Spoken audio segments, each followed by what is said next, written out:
আসসালামু আলাইকুম viewers, Ayesha's cooking শোতে আপনাদেরকে স্বাগতম জানাচ্ছি।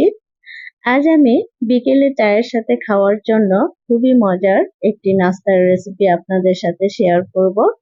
ইনশাল্লাহ আশা করছি আপনাদের কাছে অনেক ভালো লাগবে। তো চলুন শুরু করি। আমি একটি বাটিতে 2 কাপ আটা নিচ্ছি। আটার ভিতরে সামান্য লবণ দিয়ে দিচ্ছি। তারপরে দিয়ে দিচ্ছি 1 চা চামচ চিনি। চিনি দিলে এই নাস্তার কালারটা ভালো আসবে ভাজার সময়। তারপরে দিয়ে দিচ্ছি 4 টেবিল চামচ সরিষার তেল। আপনারা চাইলে সয়াবিন তেল দিয়ে করতে পারেন। তো আমি বাসায় সবসময় সরিষার তেল খেয়ে থাকি, এই জন্য সরিষার তেল দিয়ে আজকের নাস্তা করে নিব। তো আমি আটা ভালো করে মেখে নিচ্ছি। অল্প অল্প পানি দিয়ে এই ডোটি করে নিচ্ছি। ডো করার পরে আরেকটু তেল দিয়ে আমি আবারও ডোটি মেখে নিচ্ছি। মেখে নেওয়ার পরে এই ডোটিকে আমি 1 ঘন্টা রেস্টে রেখে দিব। তার ভিতরে আমি পুরটা রেডি করে নিব। তো পুরের জন্য আমি ফ্রাইং প্যানে পেঁয়াজ ভেজে নিলাম। নেওয়ার পরে হলুদ গুঁড়া, তারপরে মরিচের গুঁড়া দিয়ে দিলাম 1 চা চামচের মতো, তারপরে ধনিয়া গুঁড়া 1/2 টিস্পুনের মতো এবং সেদ্ধ করা আলু দিয়ে দিচ্ছি। তো আলু দেওয়ার পরে আমি ভালোভাবে নেড়ে নিচ্ছি এবং দিয়ে দিচ্ছি কাঁচামরিচ। আপনারা আপনাদের মতো ঝাল দিয়ে নেবেন।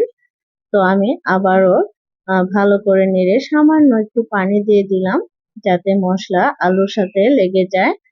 তো তারপরে আমি দিয়ে দিচ্ছি 1/2 টিস্পুনের মতো গরম মশলা গুঁড়া ও তারপরে দিয়ে দিচ্ছি টমেটো কুচি এবং স্বাদ মতো লবণ দিয়ে দিচ্ছি।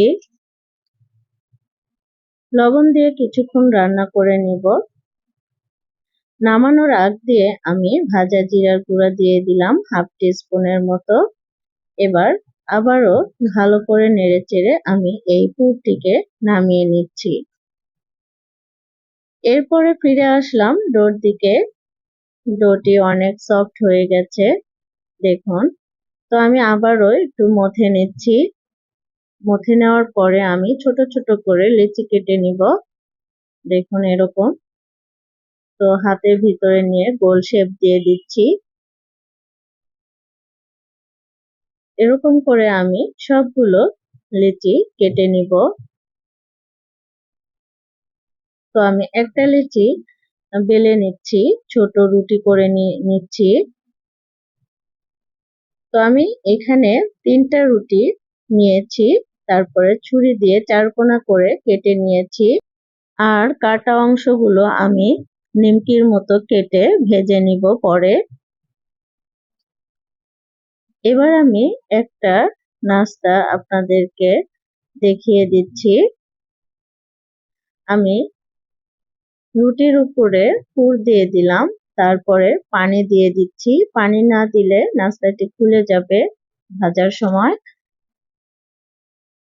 তো এবার আমি এক পাশটা টেনে এনে অপর পাশটায় লাগিয়ে দিচ্ছি এবং ভালো করে চাপ দিয়ে দিয়ে লাগিয়ে দিচ্ছি যাতে খুলে না আসে ভাজার সময়। তো এই পাশটায় আমি পানি দিয়ে দিচ্ছি। পানি দিয়ে দিলে খুলে আসবে না। এবার অপর পাশটা টান দিয়ে আমি লাগিয়ে দিলাম। দেখুন মাশাআল্লাহ। এই নাস্তা কেমন হয়েছে আপনারা কমেন্ট বক্সে জানাবেন। তো আমি এভাবে সবগুলো করে নিব। আরেকটি নাস্তা আপনাদেরকে দেখিয়ে দিচ্ছি। আমি পুর দিয়ে দিলাম, তারপরে পানি দিয়ে দিচ্ছি। পানি দেওয়ার পরে এবার আমি অপর পাশটা টেনে এনে সেট করে দিব, তারপরে প্রেস করে দিব। এবার এক কোণায় পানি দিয়ে দিচ্ছি। পানি দেওয়ার পরে এক পাশটা টেনে এনে অপর পাশটায় লাগিয়ে দিব।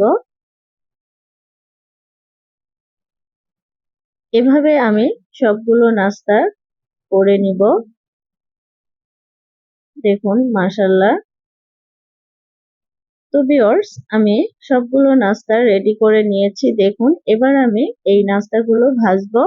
তো তার জন্য আমি প্যানে তেল দিয়েছি, তেল হালকা গরম হয়ে গেছে। তারপর একটা একটা করে নাস্তাগুলো দিয়ে দিচ্ছি। তো আমি উল্টিয়ে দিচ্ছি নাস্তাগুলো।